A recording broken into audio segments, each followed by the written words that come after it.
Bangalore, the city that never slows down. But when you need quick, reliable electrical services, who do you call?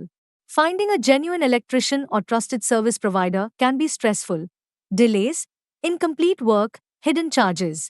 From home repairs to solar rooftops, from industrial projects to EV charging setups, Hello Power app connects you with experts for every need.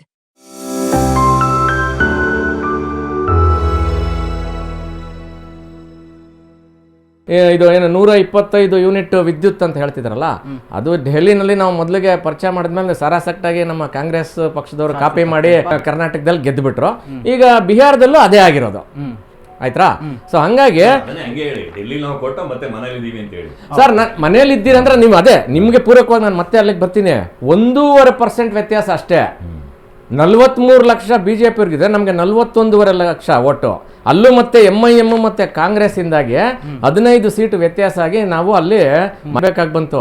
ಹಂಗಾಗಿ ಇದು ನಿಜವಾದ ಜನಾಭಿಪ್ರಾಯ ಎಲ್ಲಿ ಅಂತ ನಮಗೆ ಖಂಡಿತವಾಗ್ಲೂ ಸಿಗಲ್ಲ sir.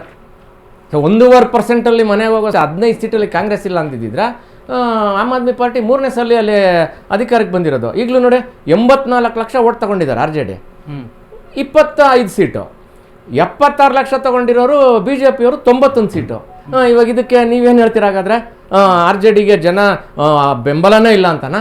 ಹೇಳ್ಬೇಕು ಅಂತಂದರೆ ಈಗ ನಂಬರ್ 1 ವೋಟ್ ಶೇರಲ್ಲಿ RJD ಇರ್ತಾರೆ ಸರ್. ಸೊ ಹಾಗಾಗಿ ಇದು ಏನು ಅಂತಂದರೆ ಚುನಾವಣೆಯಾಗಿ ಉಳಿದಿಲ್ಲ. ನೀವು ಹೇಳ್ದಂಗೆ 2010 ಚುನಾವಣೆ ಹೇಳ್ತಿದ್ರಿ, ಈಗ 2025 ಚುನಾವಣೆ ಅಂತಿದ್ರಲ್ಲ, ಖಂಡಿತವಾಗ್ಲೂ ಇದೇನು ಗೊತ್ತಾ, ತಂತ್ರಗಾರಿಕೆ. ಇದಕ್ಕೆ ಅಂತಾನೆ ಒಂದು ಮಿಷಿನು ನಮ್ಮ ಕೇಂದ್ರ ಸರ್ಕಾರದ ಏನು BJP ಸರ್ಕಾರದವ್ರು ಇಟ್ಕೊಂಡ್ಬಿಟ್ಟಿದ್ದಾರೆ. ಈಗ ಆಯ್ತಾ, ಇಲ್ಲಿಂದ ನೆಕ್ಸ್ಟ್ ಡೆಸ್ಟಿನೇಷನ್ ಯಾವುದು ಅಂದರೆ ತಮಿಳ್ನಾಡು.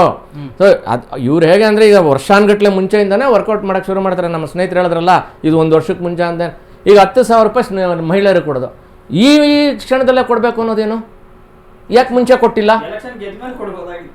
ಎಲೆಕ್ಷನ್ ಮುಂಚೆ ಕೊಡ್ಬೋದು. ಆಮೇಲೆ ಇವಾಗ 20 ವರ್ಷದಿಂದ ನಿತೀಶ್ ಕುಮಾರ್ ಇದ್ದಾರಲ್ವ ಸರ್, ಇವತ್ತಿಗೂ ಬಿಹಾರದಿಂದ ಪ್ರತಿಭಾ ಪಾಲಾಯನ ಅನ್ನೋದು ಇದ್ದೇ ಇದೆ. ಬೆಂಗಳೂರಲ್ಲಿ ನಿಮ್ಗೆ ಎಷ್ಟು ಜನ ಬೇಕು ಬಿಹಾರ ಮೂಲದವರು? ಮುಂಬೈನಲ್ಲಿ ಎಷ್ಟು ಜನ ಬೇಕು ಬಿಹಾರ ಮೂಲದವರು? ಯಾಕೆ ಹೋಗ್ತಿದಾರೆ ಆ ಥರ? ಈಗ ಅದೇ ನೀವು ಒಂದು ಅಂಕಿಅಂಶ ತೆಗೆದು ನೋಡಿ, ದಕ್ಷಿಣದಿಂದ ಉತ್ತರಕ್ಕೆ ಪಾಲಾಯನ ಹೋಗೋರು ತುಂಬ ಕಡಿಮೆ. ಯಾವುದೋ ಒಂದು ನೌಕರಿ ಸಿಕ್ಕಿದ್ರೆ ಇಲ್ಲ IAS ಆಫೀಸರ್ ಆದ್ರೆ ಅಷ್ಟೇ ಹೋಗ್ತಾರೆ ಹೊರತು ಜನಸಾಮಾನ್ಯರು ಯಾರು ನೀವು ಆಂಧ್ರ ಇರ್ಬೋದು, ತಮಿಳ್ನಾಡವ್ರು ಇರ್ಬೋದು, ಕರ್ನಾಟಕದವ್ರು ಇರ್ಬೋದು, ಉತ್ತರ ಭಾರತದಲ್ಲಿ ಎಷ್ಟು ಜನ ಕೆಲಸ ಮಾಡ್ತಿದ್ದಾರೆ ಹೇಳಿ ನೋಡೋಣ. ಆದರೆ ಇವತ್ತು ನಿಮಗೆ ದಕ್ಷಿಣ ಭಾರತದಲ್ಲಿರ್ಬೋದು, ಮಹಾರಾಷ್ಟ್ರದಲ್ಲಿರ್ಬೋದು, ಬಿಹಾರದವರು ಸಾಕಷ್ಟು ಸಂಖ್ಯೆಯಲ್ಲಿದ್ದಾರೆ. ಇದರ ಅರ್ಥ ಏನು?